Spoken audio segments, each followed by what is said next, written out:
Jamil Jaffer is the founder of the National Security Institute and joins me now. Jamil, the Russians say a meeting is close. Vance says the U.S. could walk away. What's the status of these talks? Well, look, I mean, the hard part is figuring out what exactly is it that the parties want. Everyone basically agreed that there should be a ceasefire. Russia offered a 3-day ceasefire. The Ukraine and the United States want a 6-month ceasefire. The only question is, what are the terms of the deal? What does it look like? How do we get to a pause in the fighting? There are 193 engagements at the 700-mile border between, or the line of control between Ukraine and Russia just in the last 24 hours. So we know there's a lot of fighting continuing. Both sides have exchanged missile volleys. We got to get that to a stop. Then they got to have a negotiation about an end state and then move forward with a long-term solution. That's not going to happen if both keep firing missiles at each other. President Trump has made clear he expects Putin to stop. Putin doesn't appear to be ready to do so yet. But, I mean, it is Putin who's breaking these ceasefires. I mean, maybe the Ukrainians have responded a couple of times, but essentially it's Putin that's upsetting the apple cart here.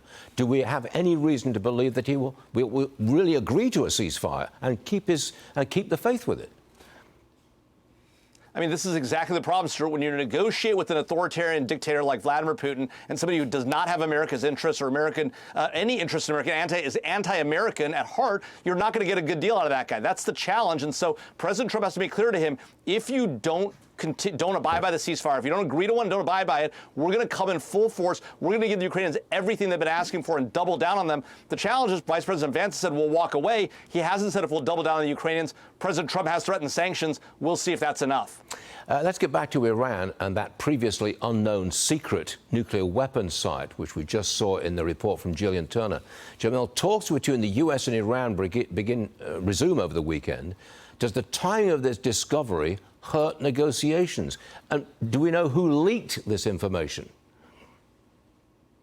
You know, we don't know who leaked it. In the past, there are Iranian dissident groups that have collected information, given it to the Israelis, given it to the United States. It may be that group, but these appear to be satellite images. So they could be from either commercial collection or from intelligence collection by us or another nation. So we'll learn more about that in the near future. But we've long known that the Iranians have had a nuclear weapons program, or have had one in the past, including at Parchin. Part of the problem with the Obama nuclear deal was it didn't really give us access to those former nuclear weapons testing sites as well. And so we don't know the exact state of the Iranian nuclear weapons program, but we've long suspected they're doing this. And this is part of why you cannot allow a nation like Iran to have any nuclear enrichment. Right. That's why what Steve Witkoff has suggested, that they might be able to enrich some amount, shouldn't be allowed.